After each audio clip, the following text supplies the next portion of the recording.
How do you keep the romance alive after you pass that 3-year mark, Marty? Because you know what it's like. Once you, hello everybody, by the way, and welcome to our live show today, our Valentine's Day special. We are going to be talking about after you hit the 3-year mark in a relationship, your body naturally will stop releasing phenylethylamine, which is the love drug. You know, as you probably know, if you are a seasoned lover, the romantic love, it's all drugs. You know what I mean? And just like any other, it's one of the best drugs we have, which is why we crave it so much. It makes us feel so good. Just like any other drug, well, not like any other, but like many drugs, it's a hallucinogen, the phenylethylamine. Maybe not technically, but if you've been in love, you know. What happens, Marty, when you hallucinate? What's the definition of hallucinating? Seeing things that aren't there. You see things that are not there. And Marty, looks like you're breaking out on your head. Were you outside? Did somebody hit you over the head? No, I'm just Irish. Oh, Valentine's Day's coming. Say hi to Michelle. Is that what it is? Really, it looks like you got beat in the head. We'll have to talk about that afterwards. I might have to have an intervention. But that's great. Normally, you know what it's like after about 2 to 3 years. It's true. We're like, what did I see there? You saw things that weren't there. You hallucinated. And so what can I do after, let's say that it's been like 10, 15 years. You know how, Marty, many times it's out of the blue where our spouse just suddenly says, I want a divorce. You believe that everything's okay. And later you find out that your husband, when you went away, you come home, all of his things are gone. Or maybe it's not even that. You know how sometimes, Marty, let's say that we're not even married.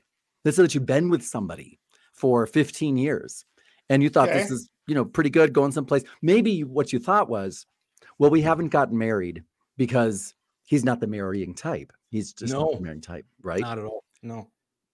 Then something happens. And all of a sudden, suddenly, just like that, you look in the newspaper and there's a wedding announcement.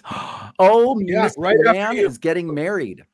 One of the things we have to remember to do, especially with men, we're not really good at finishing our sentences, right, Marty?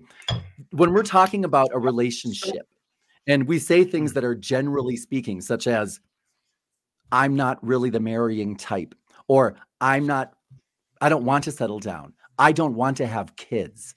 I don't want things. Remember that when we're thinking about that, and when we're describing it, we have to end the sentence that men generally don't do it. What is the ending of the sentence? Marty, if you're talking with Michelle and you were to say, I don't want to get married right now. This is a long time ago. Now, you're not that type. You happen to be the marrying type. Ugh. But let's say that you were to say that, or another man were to say that. How should they end that sentence? There's something missing there. When you say, to you, I'm to you. That's right. So just remember, when you are describing a man, and this is, that's the only thing I really know a whole lot about. I don't know about women. We're not going to be talking about women's language. Women have a whole different language. It's a secret code. Men, we try to be upfront, but we forget to end the sentence. So remember, when you think, oh, he's just not ready to settle down with me. He just doesn't want to get married with me. He doesn't want to have kids with me. And when you realize that, then you're not so surprised when you look in the newspaper and you saw he got married to someone else. He said he didn't want to get married. Oh, you forgot to end the sentence to you. So we have to make sure to do that. And now, Marty, having said that, I'm going to give 3 steps. This is going to be a real quick one today. And by the way, thank you. Who was the gentleman who was waiting for us at the beginning?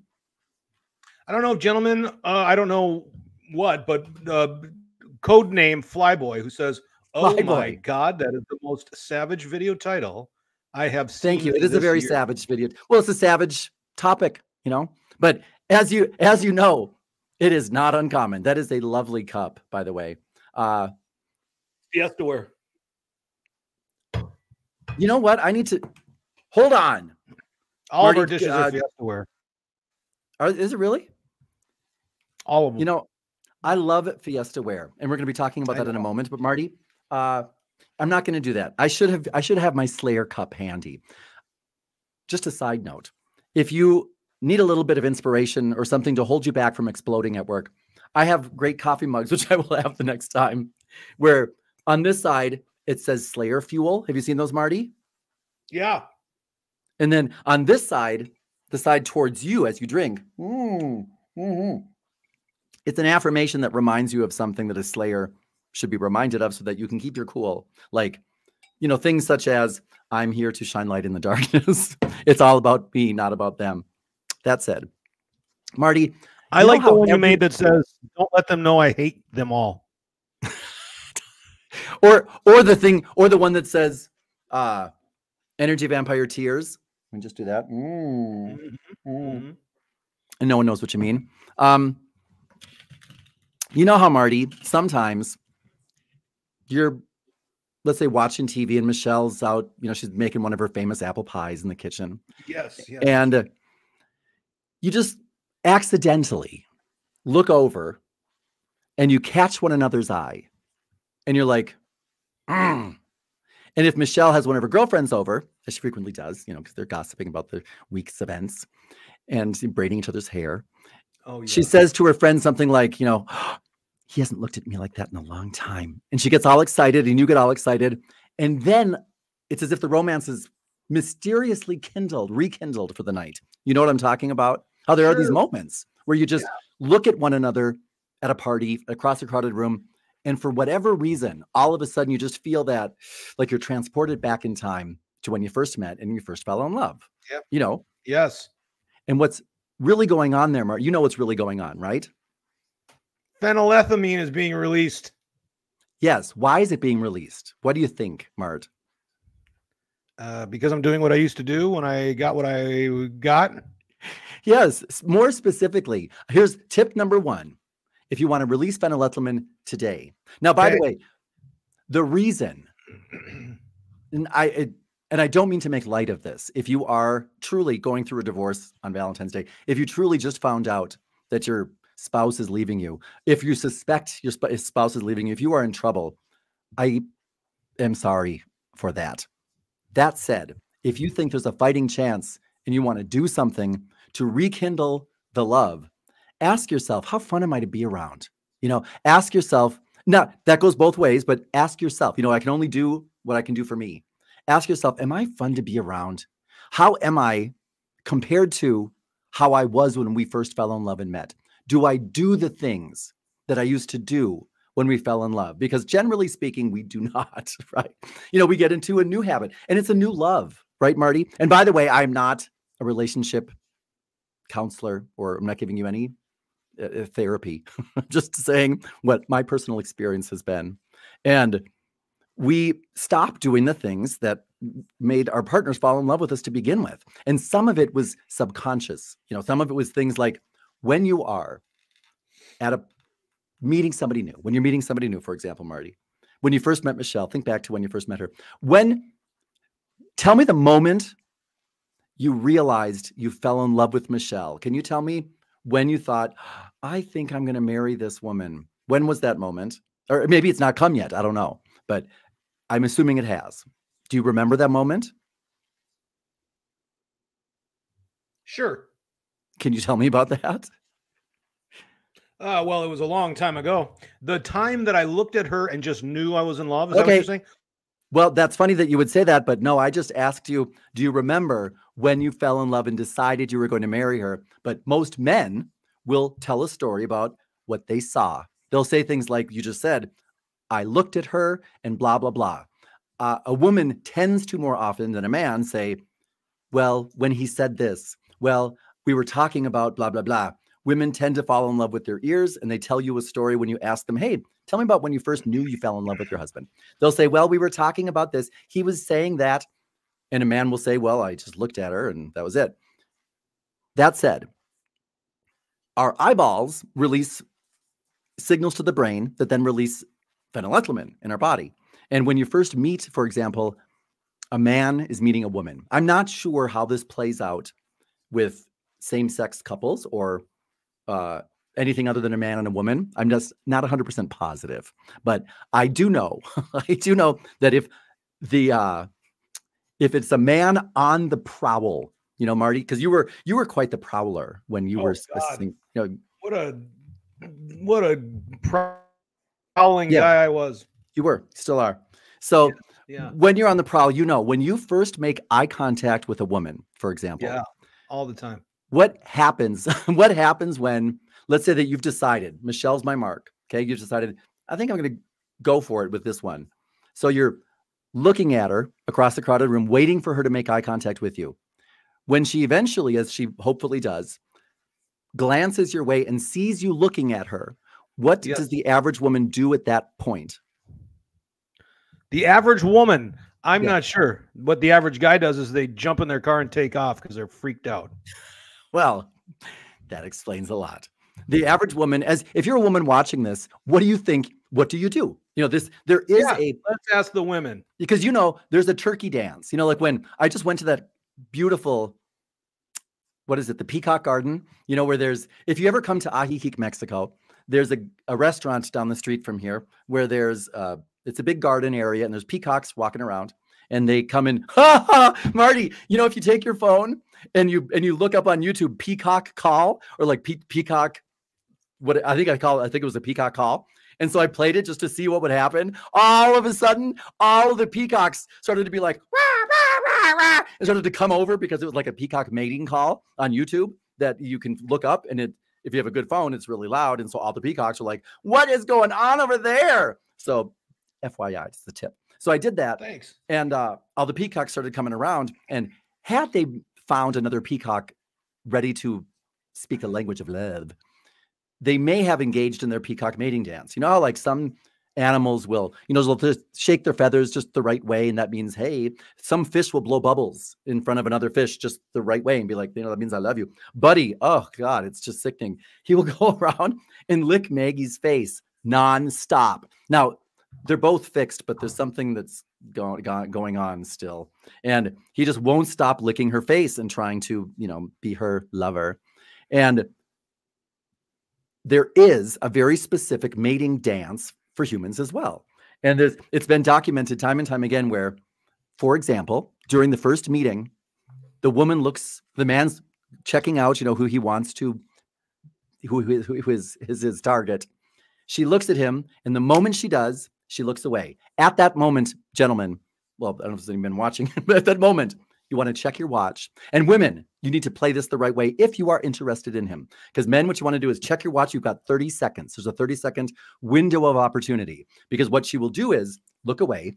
And women will know that whether you're interested or not, women tend to, if they're with a friend, be like, oh my gosh, see that guy over there? Don't look over there. Don't look over there. Don't look at this guy who's checking me out. Don't look.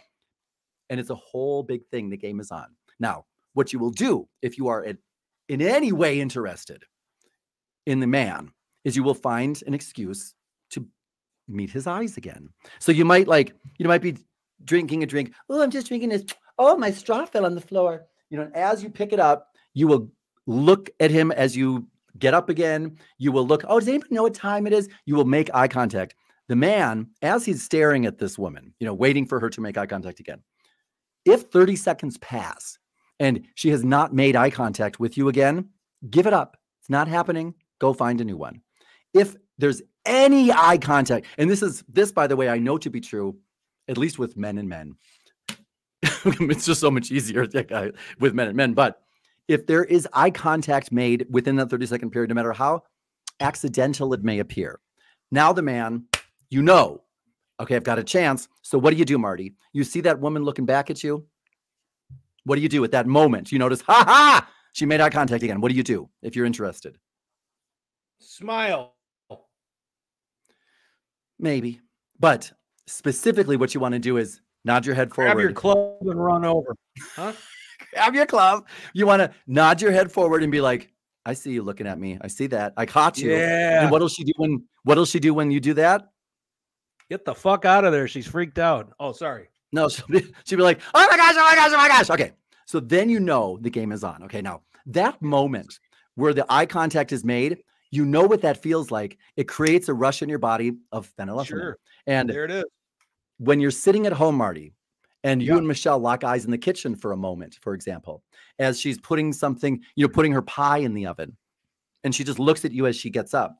What that is the pivot and lean with the sticky eyes. The pivot and lean with the sticky eyes is something that tends to happen naturally when you first meet, for example, because at this point, after you meet eyes again, Marty might, for the step number 3 now, walk on over to Michelle and say something like this. You ready, Marty? Here's what you want to say. I'm writing it down as you talk. Okay. You want to say something such as, oh, let me get the pen. Hi, I'm Marty. What's your name? Yes. And she might, hi, I'm Michelle. I'm so shy. And you'd say, well, I wanted to come over and meet you and introduce myself when I first saw you, Michelle, because when I looked at you, I just couldn't help but do a double take. It was really nice to meet you. And you walk away. What do you do, Marty, after you say, hi, I'm Marty. What's your name? Okay, Michelle, I wanted to come over and say hello because when I saw you, I did a double take. Now, all women, when they heard that just now, we're like, oh God, now you can't help it. If a guy says that to you, I did a double take. You want to know why? Why did you do a double? What are you talking about? And then you quickly go away. Remember when Costanza, Marty, we're going to be doing a good show on sitcoms, but remember when Costanza had that whole show about taking off while the getting's good? You know what? When the conversation's at a high point, that's when he's like, goodbye. And he walks. Remember that? Yeah. There's something to that. So that's what you want to do when you say, oh, did a double take, goodbye. And you leave her going like, what? Oh, ooh, ooh, ooh. Okay. Then you walk away. Okay. And she's like, oh gosh, I don't know what that was. He just came over and said hello. Didn't ask me for money. Didn't do anything. It's all part of the turkey dance. Yeah, gobble, gobble, gobble, gobble. So you're now over with your friend and you want to always have a wingman, or have somebody with you if you're on the make, because you want to be able to deliver to her now the sticky eyes with the pivot and lean. And the sticky eyes, now this is something every one of you, I'm just going to give you this as an example of tonight. If you feel as though, Valentine's Day is quickly approaching and you just wish that more often than today, you would have that feeling of, wow, he hasn't looked at me like that in a long time. Again, do the sticky eyes and the pivot and lean and watch. If you want to feel the same way as you felt when you first fell in love, you have to behave the same way as you first fell in love. There's no way around that. So the sticky eyes and the pivot and lean is like this, Marty. So you're going to go over, okay, this is my orange juice. As you can tell, I'm getting my voice back. I lost my voice last Friday. So here's my friend. Okay. This is my friend. We're going to call him OJ. I'm not going there. Okay. And so OJ. It's kind of a dangerous friend.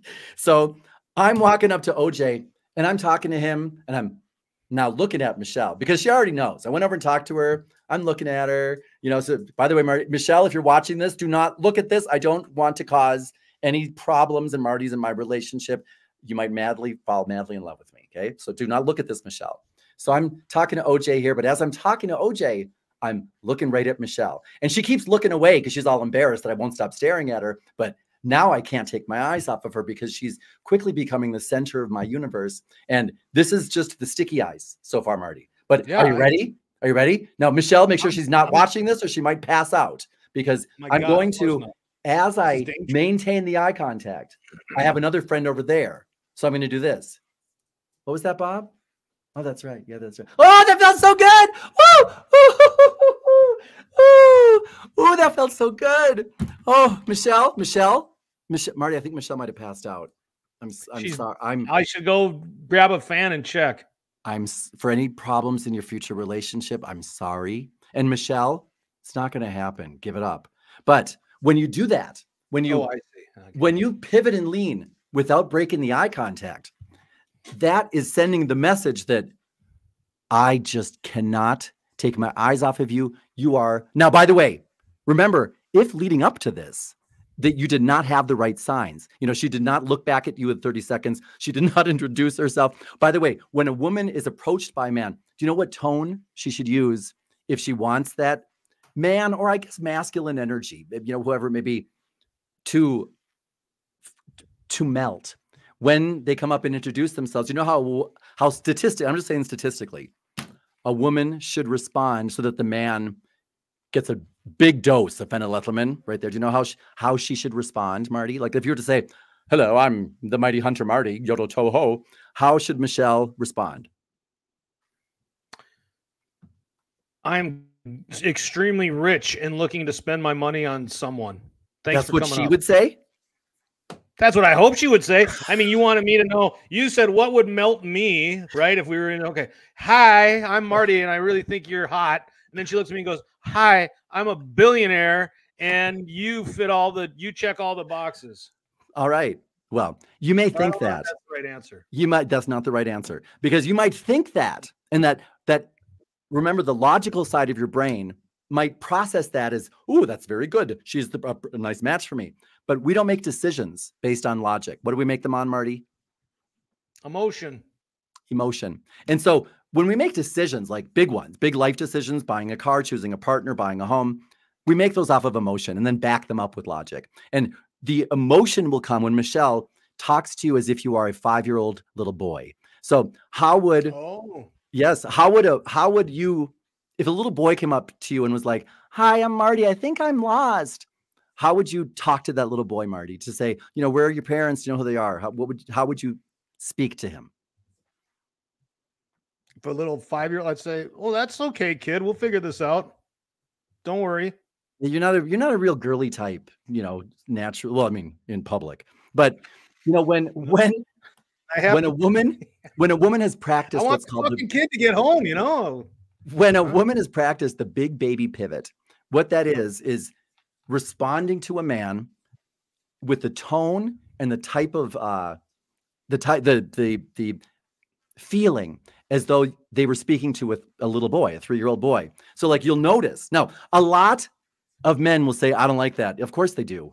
We all do. And a lot of women will say, I could never do that. That's okay. When you watch the women who do it, watch every single man who walks up when they're like, Kathy O'Connor, hi, how are you? You know how she will do that when she meets, she'll do that when she meets a man. Now, I've met very few women who are as attractive to men as Kathy O'Connor is. And she has got that one down pat. Hi, how are you? Men love it, especially now. I shouldn't say all men. When you are playing the odds, which is what I have to do when I don't know anything about you other than your gender, do the big baby pivot. That said, when Marty walks away after having done the big baby pivot and is doing the sticky eyes and the pivot and lean, those are the types of physical things. Like, for example, if your wife babied you for the day, and treats you just like you're a precious little boy, that tends to make guys go, and women, for example, if they catch you, like if you're in the kitchen tonight, and as Michelle is putting her famous cherry pie in the oven, as she gets up, looks over at you, and you're looking at her, and you do one of these. Now, I have to warn you, not only might they pass out, she might at this point be like, what the hell are you looking at? What are you looking at? Now, if that's the response you get from your spouse, when you give them the look, let's say that you're out at a Valentine's Day party and you just decide to, keep checking your wife out across a crowded room or your husband out. If their response is, why are you staring at me like that?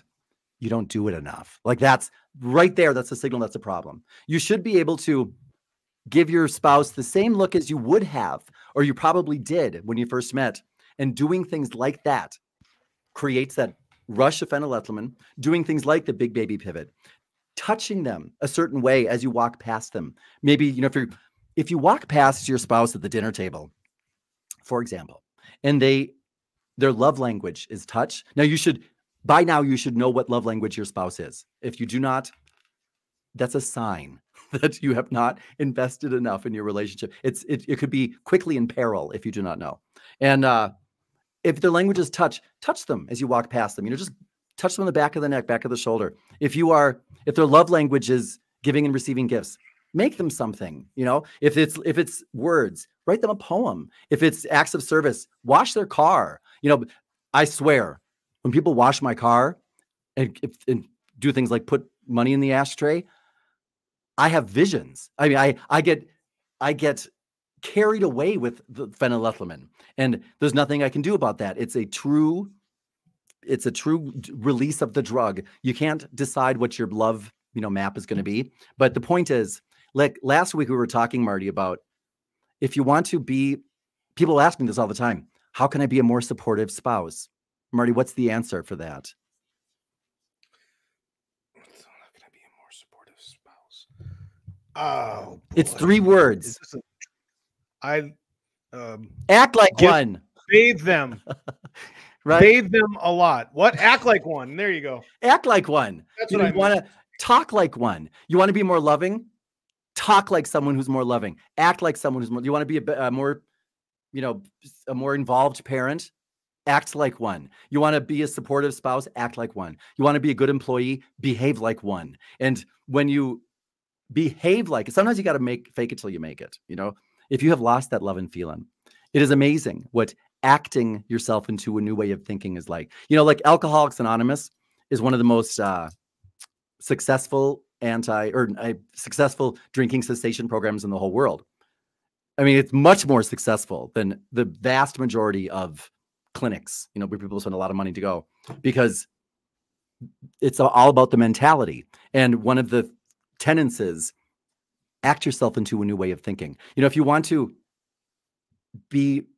quit drinking, act like people who don't drink, behave like them, go hang out with people who don't drink. If you want to be an alcoholic, act like one, go out and hang out with alcoholics and do what they do, and poof, you'll be an alcoholic before you know it. So if you want to be more in love with your spouse, act like you love them. That's really the bottom line. Act like you love them. Like when we first fall in love with people, how we will do things. Oh, that's okay. I'll forgive that. I'll forgive that because, you're just perfect, and I don't want to change you. I want you to feel free. I don't want to change you in any way. And after about a year of wanting people to feel free, it starts to turn into feel free and call it 7. You said you were going to call it 7. Why aren't you calling it 7? What the hell? Right? Right. So ask yourself, how fun am I to be around? How romantic am I? And, Marty, we were also talking about the only thing that could be possibly missing from any one of my relationships is what I'm not giving to that relationship. That's the only possibility. And so if I think to myself, a lot of people will say, well, my husband, my spouse, they're just so unromantic. I wish they would be more romantic. That's what's missing, some romance. Wouldn't kill them to be romantic. And I'll be like, well, what have you done about that? How have you tried to remedy that?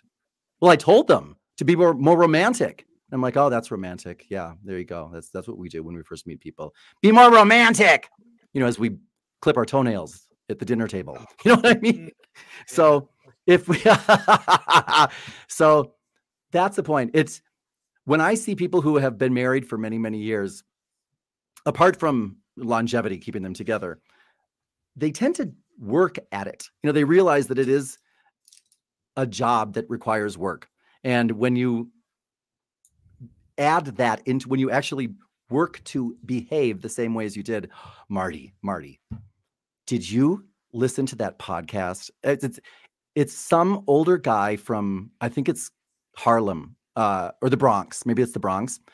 And he would leave these love letters for his wife every single day as he would go off to work, until the day he literally died. He would write her these love letters. And then I think he left her some letters, that he wrote as he was dying, because he knew he was dying, so that she could read them after he was gone. Do you know that podcast? StoryCorps, where they animate the stories? Yeah. I think that's what you're talking about. Yeah. Yep, I know it. StoryCorps. Yeah, and you just can't help but cry when you. I mean, it's so beautiful because this guy just thought this woman was, the bee's knees, but he worked every single day. He had one task that he did just for her, so that she knew that she was still the center of his world. And he never made a lot of money, and he was never a great looking guy, but he wrote her a letter and told her how much she meant to him every single day. And that's her language was probably words. And there you go. And she was madly in love, and he was madly in love till the day he died. So you got to do things just like at work. If you want to be seen as a savvy communicator, you have to talk like a savvy communicator. If you want to be seen as professional, you have to behave as though you're a professional. But then we come home and we don't make that connection, that maybe I should act like the person that I want to be. And maybe if I want more romance in this relationship, I'm the one who can infuse it. So there you go. I wanted to give all of you this special gift this Valentine's Day. Do you have any questions, Marty? Or has everyone abandoned me, which I wouldn't blame them for doing. Well, no, but truth seekers out there saying, what up, what up? Hi, truth seeker! John Odie says there must be a deeper meaning of suddenly falling out of love, or if there really was love in the first place. My personal experience, yet it's really hard to understand why it happened. Oh, love is no, that's just, I think that's more of a comment. I don't know that he's asking anything of you. James, I'm just letting you know.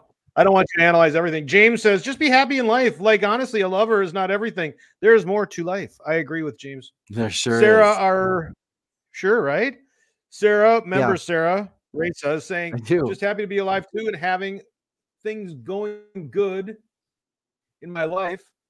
I think nutritional pharmacist was warning us about the OJ joke. Raquel, your GPS. By the way, I'm not a big. Hello? What? Go ahead. Yeah. I'm not a big proponent for, oh, we must be in love. You must find a mate. You must stay in love. No. I think that you should get a divorce if it's time for a divorce. I think that, a relationship's only good until it's not good anymore. And I think that, I do not think there's any intrinsic value in staying together. I do not believe that. I don't believe there's any intrinsic value in getting divorced. I just think these are all choices. But I think if I don't want to, if I want to be more in love with you, there are ways to do that. And I can work on that if I believe that's the path to take. And I think that, our spouses, our romantic special relationships, it's a learning experience because it is all about us, as everything is. And it really, they're the ones who force us to take the most raw look at ourselves and the issues that we have not yet worked through.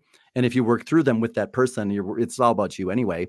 But that's the biggest benefit I see from these romantic relationships, is that they really help you if you can work through the issues, work through things that otherwise most people won't put the mirror up that closely to your face, Let's keep saying hello now. Hello! Raquel's your GPS for success. She's in Chicago. Her name is Raquel? Yes. So I think she and now our cousin, the famous Kathy O'Connor, Dan continued to talk about, is down in where? Oaklawn, I think. Or no, she's Kathy in Palos Heights. And Raquel, I love your name. Palos Heights. Okay. I Am Me has a good one.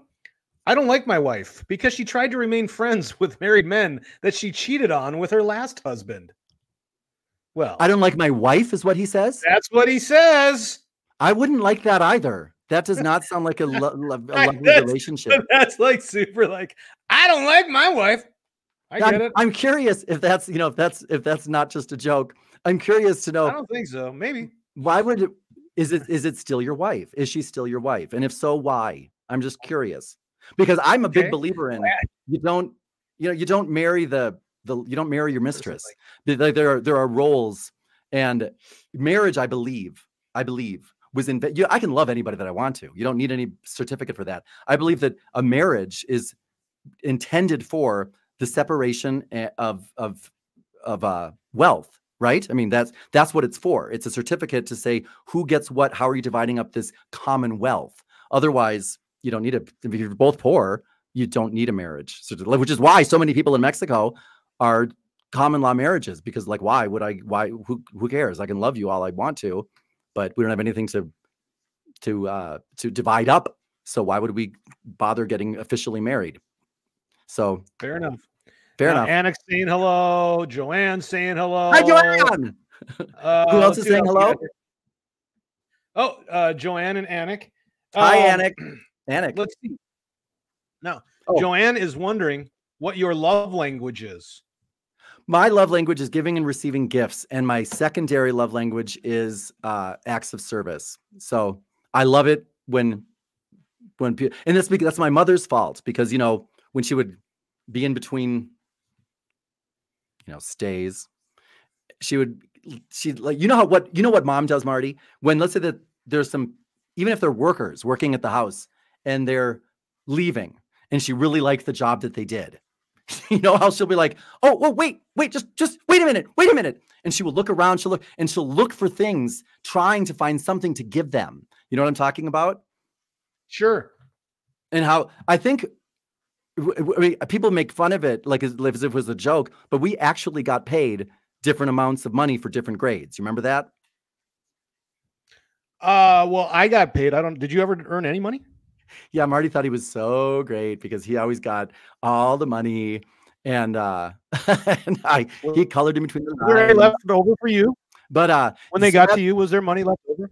So that was ingrained in my brain where I'm worthy of something, and that's just how it is. I think of my brain. And by the way, there's that one bird. There's many animals, but there are animals that's how they choose a mate as well. Whoever can feather the nest most effectively is the one that bird might choose. So it's a legitimate love language. That's good. How about you, Marty? What's your love language? I think yours is quality time, but I could be mistaken. You'd have to tell me what the languages are. Oh, there's words. Yes. There's quality time, which is I spend time with you. There's acts of service. Yeah. I'll go and do things for you. There is giving and receiving gifts, and touch. Like, what makes you feel most loved? When people take time out to spend it with you, just being with you, or when they give you things, when they tell you how much they love you, when they do things for you to show you how much they love you, or when they touch you and physically show you? It's not the last one. Lucky Michelle. Is it time? I don't know what it is. I'll tell you. Well, I thought for you it was quality time. It might be. I feel like as I get older, though, I'm just as happy not to see anybody. So it's hard to say that. Maybe younger. I don't know. Well, here's okay. Hold on a second. For everybody out there, though. Here's how you can kind of tell. Like Marty, when you, let's say that somebody, your best friend's spouse dies. Okay. What would you want to do for them? Like the first thing that comes to your mind, how would you want to reach out to them and let them know I really care and I'm sorry that you're going through this? What would you do? If a friend died? No, if your friend's spouse died, how would you console that friend? Oh, I'd for sure go over to their house. So if that's what you're saying, then. Yeah, I think you would go over to their house. And like, if you want to apologize to people, you show up, you will be there, and it's important to you. I would much rather. Yes, I have to look them right in the eye. We have to look right in the eye and make sure this is over. Is this over? Is this over? I'm looking you right in the eye. Is this over? What do you mean? All right, hold on. I got some more ones. When I have to hear somebody or I have to apologize. Do you understand this is over, right? This is over. Right. We're done. Is this it? We are done. We don't have to talk about this ever again, right? Ever. Understand? Now, can I leave this bush? All right, now hold on a second here. Selena says something I think is true. Just because a relationship ends doesn't mean it was a failure. We're not often taught that. Selena, I agree with you. You want to know the best? I totally agree. Here's a great example of that. I saw Cher. Here's how I know this example. You know Cher? She's a singer. Oh. You know who she is? She was married to a guy named Sonny. He was a small little fellow. Okay. They had a group called Sonny and Cher. Now, they ended up getting married, and they were married for a long time. Yes. They also have children. Now, what happened was at one point, they fell out of love and got divorced. And then Cher got on, like, let's say David Letterman, who was going to berate Sonny. And he said, oh, it's about time. You guys are married 10 years. What a shithead. I don't know what he said. But but what Cher said is, hey, jerk off. We had 8 good years and the last 2 stunk. So there, that's what happened, is that she said 8 good years, 2 bad ones. I agree. It's a real tragedy, I believe, when people believe that their relationship is done, or is, that when they sever ties. I believe all relationships are forever. When we meet somebody, sometimes we recognize that right away. We might distance ourselves from other people. We might distance ourselves from an ex-spouse. all relationships are forever. And so if we're not continuing to somehow learn the lesson that that person was brought into our life to teach us, I think that's a real tragedy. And like mom and dad, for example, you know, even after they got divorced, even after everything that could possibly happen between two people, I think a great lesson that they both taught was just because love changes form, the substance is still love. And so today you might be my brother, today you might be my lover, tomorrow you might be my spouse, tomorrow the day after that might be my best friend.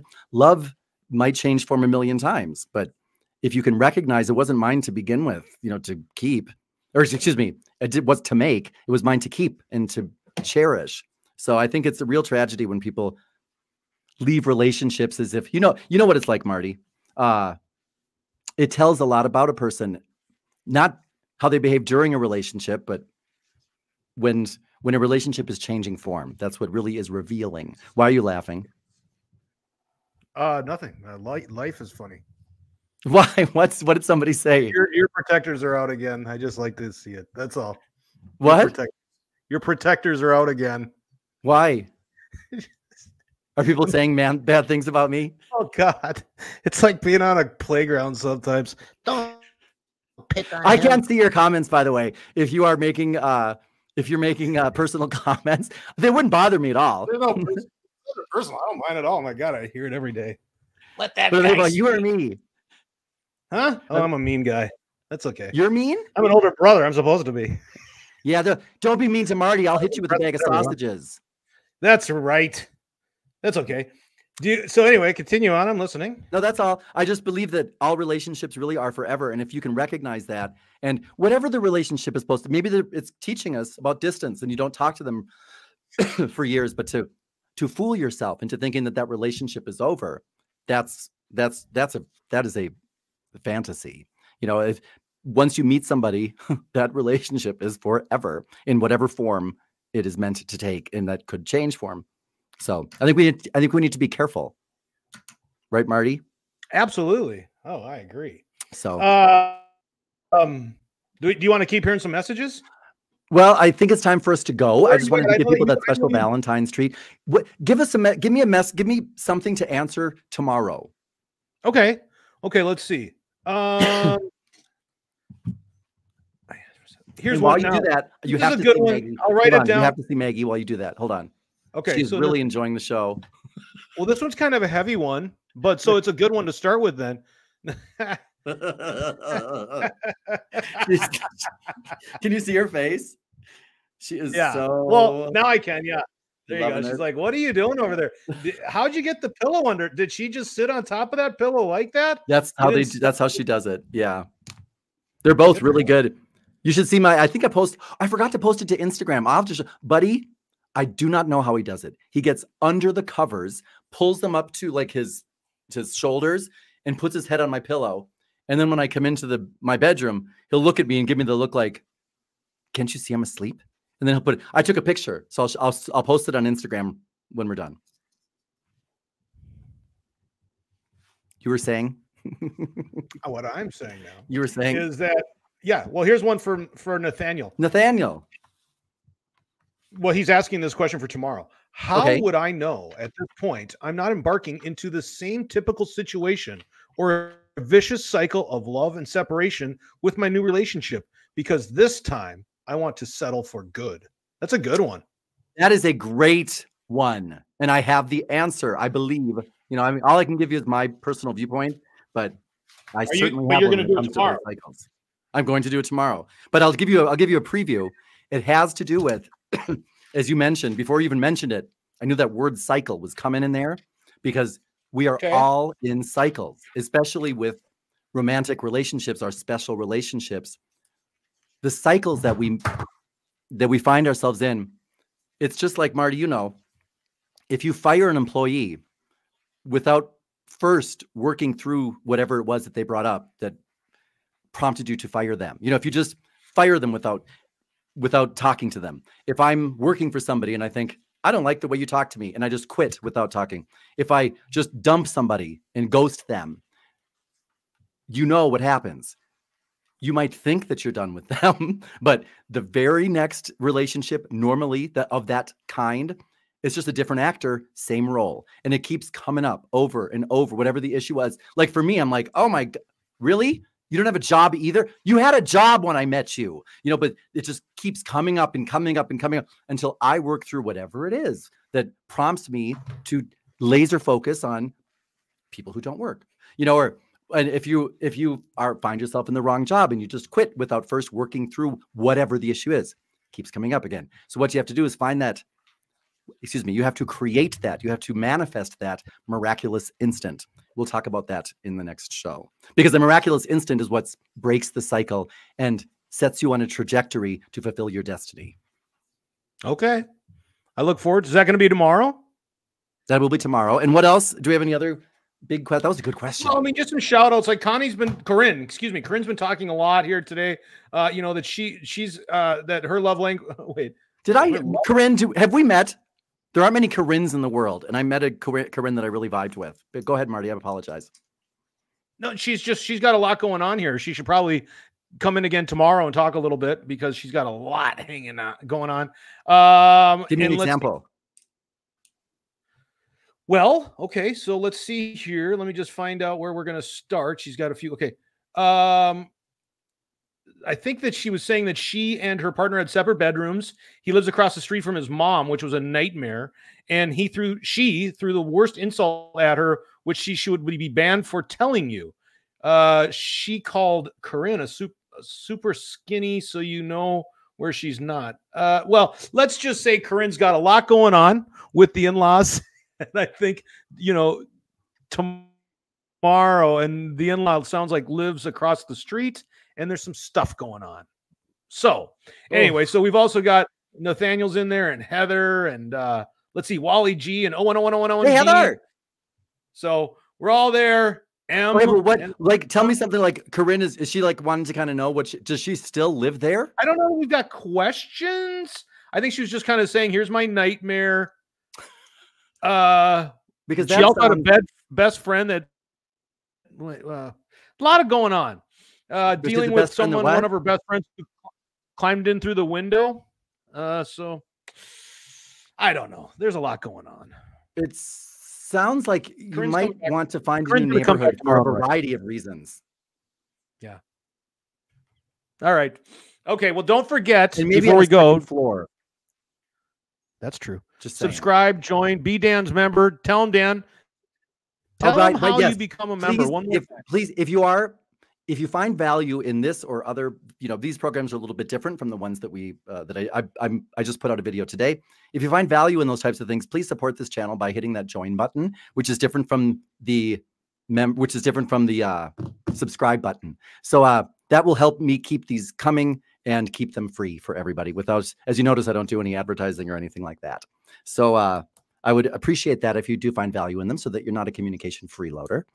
And let me see what else. Oh, please check out the Fajan at our podcast at danocconnortraining.com. And I'm still putting together the book launch team for the rules. Remember, if you don't know what the rules of professional communication are, you're for sure not going to win that game. And it can be a miserable round about that Monopoly board. So that's coming out soon. Please check out books.danocconnortraining.com for that. You should have the link in the description as well. And if you have not yet gotten your free Energy Vampire Slaying book, download that as well. There's a link in the description. If you're dealing with toxic people a lot or toxic attitudes in yourself and you need some extra inspiration, it's an Amazon customer favorite since it was launched. So I think you will enjoy that. So that's it. That's it for me. All right, Marty. Dan. Cool. And remember, Marty, wherever you are, I hope that you're with people that you love and that love you back. And there's nothing you have to say that you can't say in a loving way. So if you need any help with that, that's what we're here for. Goodbye, everybody. And happy Valentine's Day if I don't see you before then. Bye. Thank you, Marty. Bye. Thank you, bye, Dan. bye. You're welcome. Bye. Love you.